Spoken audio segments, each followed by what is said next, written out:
दस्तों में आपके लिए चलते हैं नवाई कस्बा रेतला, जहाँ म्यूनसिपल कमेटी के दर्जा चाहरों के मुलाजमीन हमारी गलियों की सफाई में दिन रात एक कर देते हैं। गुज़श्ता 2 माह से तनख्वाहों से महरूम हैं।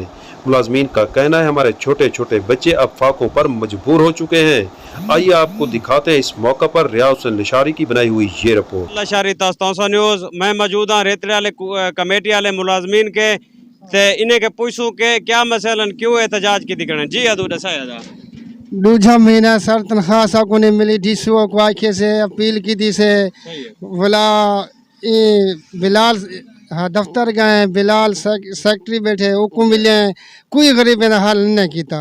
सारे निके निके बच्चे 2 महीने थे वैन कहने दर पिनो अस घूम देने खड़े नाले का कम करने खड़े भूख मरते पे। डीसी साहब को अपील करना है तो ऐसी साहब को अपील करना है सर, लिहाजा सारा हाल थिया वजे।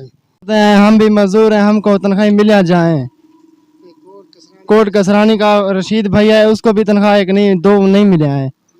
2 महीने क्या बस करने निके निके बच्चे ने सारे भूख मरते पाए। ऐसी साहब को भी याद है अपील करने खड़े असा गरीब बंदे कमेटी मुलाजमी से सर वदरा ने ना सारे को रोटी दे पैसे ना चाह पानी दे पैसे निकड़ा बाल को भैया ने कि वट्टा उगाड़ने असा अपील तो को करने खड़े कितना मजू तारे बगैर दफ्तर मैंने कोई गाल सारी नहीं गिनते पाए। डीसीओ को आखे से ते इकबाल को आखे से सेक्रेटरी को आखे से सारे सारी गाल नहीं गिनते। नाने आरिफ को भी आखे से नाना आरिफ ही उगते नहीं थे ना पिया सारे नाल तनख्वाह सा को 2 महीने की नहीं मिली। लिहाजा सारे नाल तुसा हेल्प करे सो लिहाजा मेहरबानी तुम्हारी सारे नाल शफकत करो। सारे भाई जान उन्हीं सारे खड़न सारे नाल 4 मुलाजमी से कोर्ट की तनख्वाह नहीं आई। अब्दुल रशीद दी भी वो भी शौदाई में रड़दा पिटना वह गरीब कोई नहीं सुनते।